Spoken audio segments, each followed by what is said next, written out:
Hi, everybody. Welcome. I'm Shoshana Schwartz. I'm an addictions counselor. I've been at Retorno for over 6 years. And today, I'd like to talk about the first steps in approaching someone with a substance abuse problem without scaring them off. But first, I'd like to tell you a story. You know anybody who's like a real coffee drinker, like big time, serious coffee drinker? The guy who plugs his espresso machine in before he turns his cell phone on. That's what I'm talking about. Good, 6, 8 cups a day. Serious coffee drinkers. So that's the guy I'm talking about, and let's call him Dan. So Dan's boss called a crucial meeting for the following day. And Dan, is a good guy, responsible, serious, does everything within his power to prepare himself for the meeting and to get a good night's sleep so that he's really in his, in top form in the morning. Goes to bed a decent hour, but life happens, and his wife wakes him up in the middle of the night. Dan, baby's crying, and it is your turn. So Dan gets up, and he makes his way to the kitchen, and he is, it's the middle of the night. So meeting or no meeting, he's tired, and he wants to do what he has to do and get it over with and go back to bed. Looks for the formula, finds the formula, all these weird directions. He can't process this in the middle of the night. So he goes to the fridge and takes out a bottle of milk, a carton of milk, and pours it into the baby's bottle, heats it up in the microwave. The wife will never know the difference. And the baby takes far too long to drink the bottle down, eventually drinks the bottle down, finally gets the baby to sleep, which also took too long, and Dan stumbles back into bed. Come morning, he wakes up late. He is not at his best. He's rushing out, trying to pull himself together, get out the door as fast as he can. And of course, he cannot leave the house without his coffee. So he goes to the kitchen and plugs in his espresso machine, goes to the closet, opens the box. There are no capsules. He has no coffee. Not a happy Dan. So he thinks, what am I going to do? What am I going to do? Doesn't know what to do. Finally, he remembers through his pre-coffee muddle that once upon a time there was something called instant coffee. And he knows they must have a jar somewhere. So he's taking apart the kitchen looking for this jar of instant coffee, and he finds it. And he opens it up and he smells it, and it is not pretty. It's not pretty. But it's coffee. So he says, all right, I'll just doctor it up with some extra sugar, some extra milk. It'll have to do, So he boils the water, makes his coffee, puts in some sugar, goes to the fridge, takes out the milk, but the carton is empty because that's the milk he used last night in the baby's bottle. Dan is not happy, and he doesn't know what to do, and he's thinking frantically, and he's looking at his watch. What am I going to do, and how am I going to get my coffee, and what's going to be, and I can't stop by the office coffee machine because the boss will see me, and how can it be? I'm going to come in late and with a coffee in it. He doesn't know what to do, and he has this brainstorm.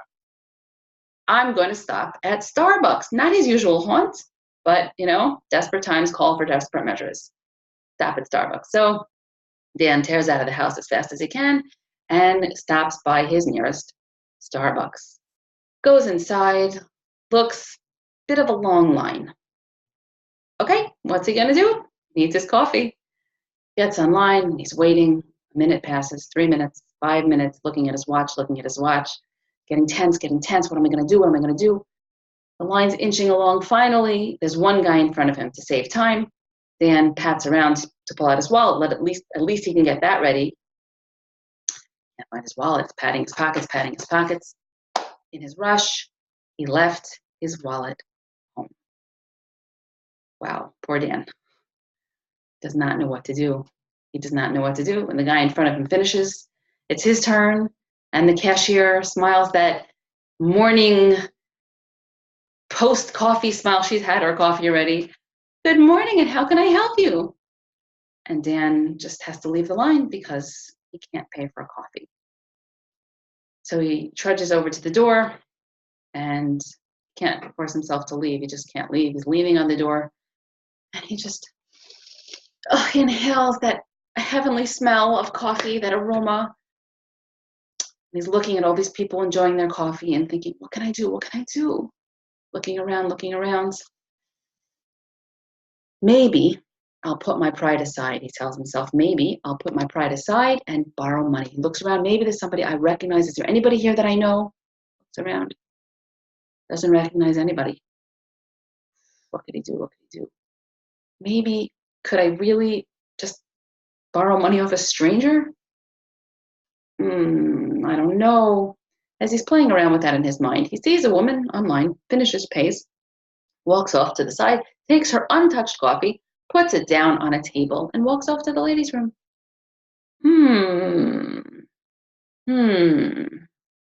Untouched coffee sitting on a table. You're Dan, and you're desperate. Do you take the coffee? Are you tempted to take the coffee? You tell yourself you gotta be awake, your job is on the line, it's only $3 and you need it so bad and your hands are shaking and there's so much at stake and you need it more than her. Are you tempted? Let's say you are, okay? Let's say you are tempted. And let's say you're so desperate that you decide to take the coffee.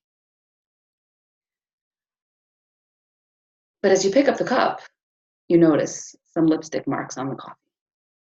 Turns out she must have taken a sip before she put it down on the table. Now what do? Do you take the coffee anyway? She's well dressed. She looks very respectable. How awful is it really? Your need screams louder than your aversion, and you decide to take her coffee. Well, let's just say that before she put the coffee down, you happen to see that she has a little cold sore here on the side of her mouth. Do you still take the coffee? Where would you draw the line? Would you take someone's coffee? Would you borrow money from a stranger? Would you borrow money from somebody you know? Would you steal tip money in order to get your coffee? Where would you draw the line? Because everyone has a line they don't cross. Everyone has boundaries. Everyone except an addict. An addict doesn't really have boundaries. An addict has a need, not a want, a need. And he can't see anything besides that need. A regular person can deal with things that are difficult for him. But an addict can't. He has to find a way to be comfortable again. He seeks escape. He needs to escape his feelings, his realities. So he turns to drugs, to alcohol, gambling, food, sex, internet. He turns to something or someone, right? Usually when that happens, right, the thing he turns to comforts him, helps him escape. It works for him in some way. And so he starts using more and more of it because your tolerance grows. Your need for whatever you're using grows. You need more and more in order to get that escape. Someone who's just using weed is not going to be enough for him forever. If he's using weed as an escape, then at some point he needs more. And probably he's going to move on to hard drugs. A gambling addict, somebody who's just using lottery tickets. And believe me, there are plenty of people who are addicted to lottery tickets, or their addiction to gambling began with lottery tickets. So the lottery ticket guy, he might move on to gaming sites, something bigger and better. He needs a bigger thrill each time. And I'm not talking about a physical thing here, a physical substance. It's the thrill that you feel that you need more and more of.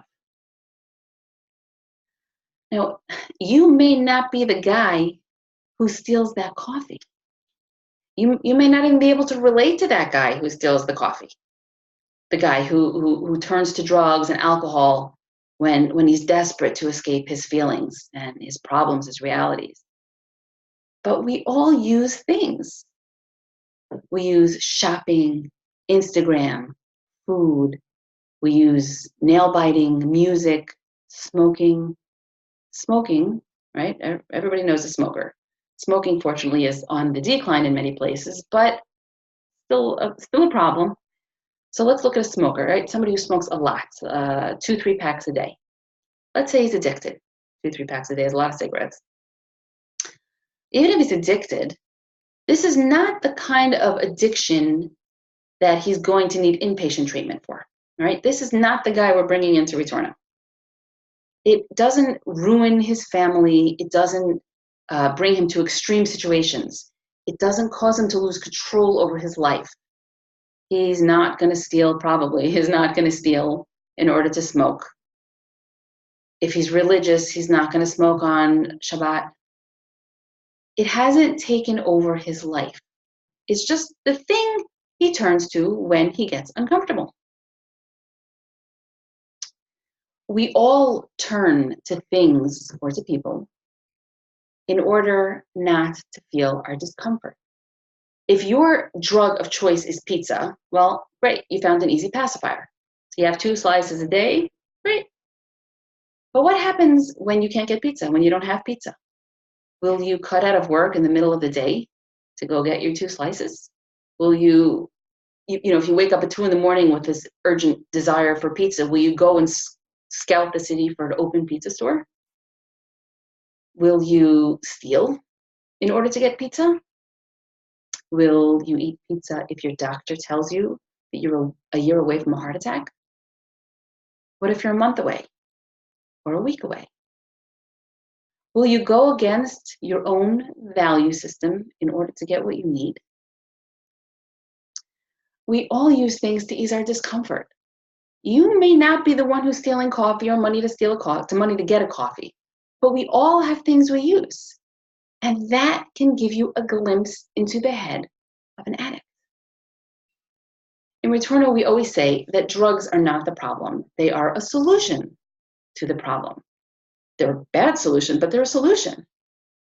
They help you escape your feelings. They help you stop feeling your feelings. They take you out of your problems. They give you an escape. Understanding this is the key to talking to an addict or someone you think might have a substance abuse problem. At Retorno, we do a lot of outreach and prevention. So how do we do it? When you talk to an addict, when you talk to someone, speak in the first person. Talk about yourself in a similar situation. Talk about the diet you can't stick to. Talk about the gossip or lashon hara that you can't stop speaking. Talk about not being able to shut your phone down at a certain time every night, even though you promise yourself you will. Talk about not being able to get up in the morning on time, maybe because you were on your phone too late. Talk about promising yourself not to yell at your kids anymore. Talk about your own boundaries that you have trouble sticking to. You want to create a feeling of empathy and understanding. You want to be non-judgmental. This is not something you can fake. You have to really feel it, really identify with him. Talk about difficulties, yours, his, and how hard it is to cope. Because we all relate. We all have problems. We all have issues, and we all use things to escape or erase our feelings. You can't talk sense to an addict, especially an addict who's actively using. If you tell him that he's a terrible person and he's ruining his life and his family, he'll run away from you too. You'll just be one of the problems that he's not able to deal with. You can't tell an addict you have to change because he can't change. He doesn't know how to change. And if he does know how, he's afraid to change. Change is extremely difficult. I want to do a little experiment here, okay? Just cross your arms, like I don't know if you can see here, cross your arms, all right? Something everybody does all the time, cross your arms. It's a natural position. You relax into it, feels good, feels comfortable. Okay, now, comfortable? Okay. Now cross your arms the other way. Unfold and cross the other way. it's so awkward. It's so uncomfortable, unfamiliar. I don't know how to do that. It's just not right. Something not right about that. We all crave familiarity. We're comfortable with the things that make us comfortable. And if this tiny change by crossing my arms is so uncomfortable, how can we tell someone that we want to take away from them the one thing that makes them comfortable? We can't. We can't. We can show him we understand him. And we can tell him that we'll help him find a way, more ways, additional ways to become comfortable. A side point, all right, when I say that, when I want to give over the message that I understand the other person, I want to be careful not to trivialize his problem, right? I don't want to make it sound like my problem. If I'm biting my nails and he's doing cocaine, I'm not going to say, oh yeah, I totally get it. I'm in the same place as you because I bite my nails and you're doing cocaine and that's the same thing. I'm not suggesting that. Okay, there obviously is a difference and we want to be sensitive to that difference. Okay, that's not the point, right? At the same time, I also want to be careful not to condone or endorse drug use, right? But when I can get in touch with my own struggles, my own difficulty in sticking to my boundaries, I'm listening with a different ear, and he'll know. He'll sense that I'm not judging him. I'm relating to him. I'm empathizing. I'm using my own challenges to bridge the gap between us. Addiction treatment is not about stopping to use drugs or alcohol or gambling or any of the things we use. It's not about stopping to use. It's about getting your life back, getting your free choice back. It's not about being forced to stop. It's about learning to navigate life, to have hope, and to have a chance to be happy. When an addict comes to you, he needs to feel accepted and supported. Show him how much you understand him, how much you relate to him. Tell him how much you enjoy speaking to him. Tell him, let's see if there are ways that we can help you get more of what you want, get more comfortable. If you have someone in your life who has a substance abuse problem or another addiction, you can approach them without scaring them off. If you're not sure how to do that, it's something you can learn. You can learn how to do this. At Retorno, we have training programs. We teach people how to do this. We have one-day programs. We have prevention programs that will give you a deeper understanding of how to approach youth at risk or adults at risk, to give you a greater awareness of what pushes a person in that direction. We run full-length courses of which include 12 steps and other methods, all the methods that we use in all our different programs. These are the keys to deal with addiction or preventing addiction. We also offer intervention coaching, which is something that can be done online for a parent or a spouse or even an adult child of somebody who has a problem. So we can connect you with one of our therapists so that you can get individual guidance on their particular situation, maybe help them figure out how to encourage their child, their spouse, how to, that it's time for treatment, how to do it. You can encourage that person to begin treatment. How could you help someone with a substance abuse problem or other addiction? Be empathic. Be non-judgmental. Relate from your own struggles, your own experiences. If you know someone struggling with addiction, you can be that person who motivates them to get help. Thank you for being with us tonight. I believe now we're going to take questions.